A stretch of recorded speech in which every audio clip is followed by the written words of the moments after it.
Bonjour à vous qui m'écoutez aujourd'hui. Nous allons aborder le sujet de l'immigration pour l'installation au Canada. Donc, pour quelqu'un qui souhaite immigrer de façon permanente. Donc, euh, Au Canada, l'immigration, ça compte. Donc, en fait, la sélection des candidats est choisie. En fait, tous les immigrants sont choisis en fonction de leur contribution économique, leurs besoins humanitaires et également pour la réunification des familles. Donc, à chaque année, des cibles sont fixées. Le public, les provinces, les territoires, les entreprises et les organisations aident les immigrants à s'établir au Canada. Ces entreprises, provinces, territoires, c'est tous des gens, des acteurs dans le milieu qui sont consultés pour établir les cibles à fixer pour l'année en cours. Lorsque la sélection se fait, il y a ensuite le contrôle. Donc, le contrôle, en fait, consiste à vérifier les certificats de police des immigrants. Il y a également les photos, les empreintes biométriques qui sont demandées. Le contrôle permet de s'assurer que toutes les personnes qui vont émigrer au Canada n'aient pas commis de crimes graves, ne présentent pas de risque pour la sécurité, n'ont pas porté atteinte aux droits humains ou internationaux et qui sont en bonne santé, donc à la lumière d'un examen médical qui est fait préalablement. Également, les individus doivent être titulaires d'un passeport ou d'un titre de voyage valide. C'est également de favoriser la réussite.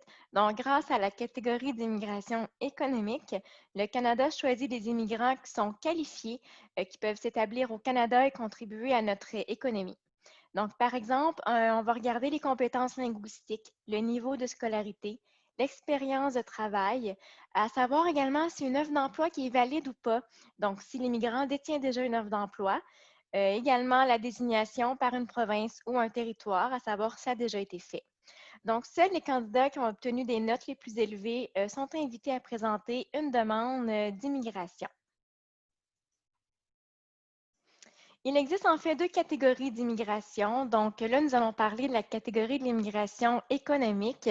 Donc en fait, les demandeurs de la catégorie de l'immigration économique sont sélectionnés en fonction de leur capacité à réussir l'économie au Canada. Voilà. Alors, chaque province possède aussi ses propres programmes d'immigration. Il est possible de consulter ces différents programmes directement sur les sites Web. En fait, ce que vous voyez ici à l'écran, ce sont tous les programmes d'immigration de la catégorie économique. Donc, en fait, nous avons la catégorie des travailleurs qualifiés fédérales, la catégorie de l'expérience canadienne, la catégorie des travailleurs des métiers spécialisés, niveau fédéral, la catégorie du démarrage d'entreprise, les investisseurs, les entrepreneurs et travailleurs, la catégorie des travailleurs autonomes, les candidats des provinces. Donc, en fait, là, comme j'ai mentionné préalablement, chaque province détient aussi ses propres programmes d'immigration. Les catégories économiques du Québec. Donc, si vous avez écouté ma vidéo précédente, concernant le gouvernement du Canada, donc où on fait le tour en fait du système d'immigration au Canada, vous avez bel et bien appris que le Québec est la province francophone du Canada. Donc, ensuite, nous poursuivons avec la catégorie immigrants investisseurs en capital de risque, programme pilote d'immigration au Canada Atlantique, programme pilote d'immigration, il revient deux fois celui-là, pardon, toutes mes excuses, programme des aides familiaux, programme pilote d'immigration dans les communautés rurales et du Nord et également le programme pilote agroalimentaire. Il faut aussi savoir en fait que par moment, certains de ces programmes peuvent être retirés, suspendus. D'autres programmes pourraient aussi s'ajouter. Donc, en fait, c'est important de toujours consulter le site du gouvernement pour être au fait des programmes qui s'y retrouvent, donc qui sont d'actualité et qui sont en vigueur.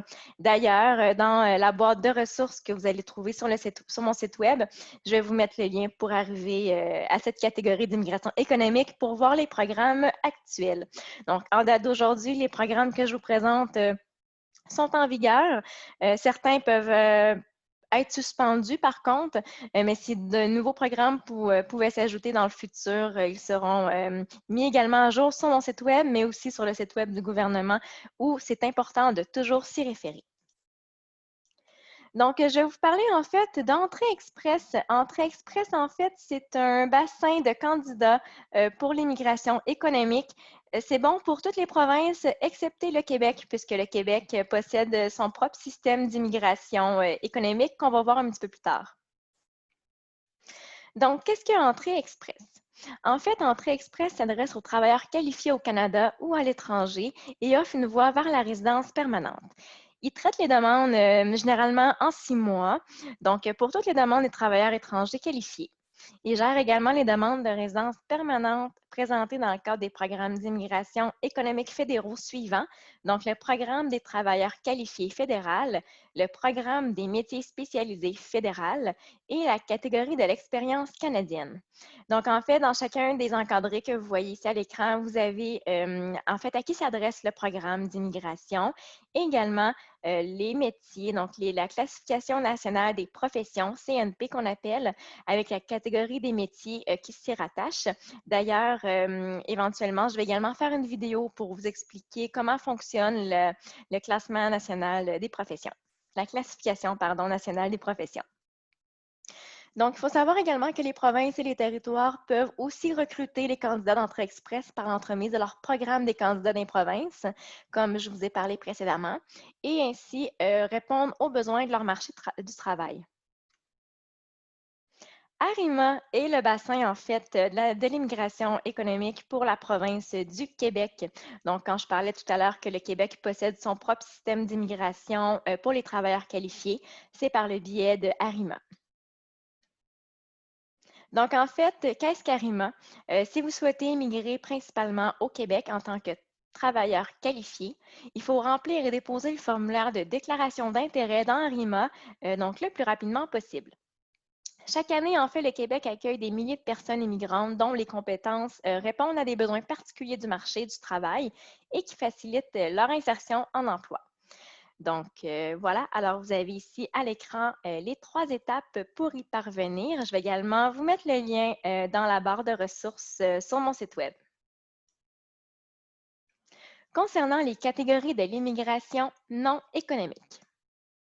La catégorie de l'immigration non économique comprend le regroupement familial pour les époux, conjoints de fait, les parents ou les grands-parents, les enfants en charge, l'adoption et les autres membres de la parenté.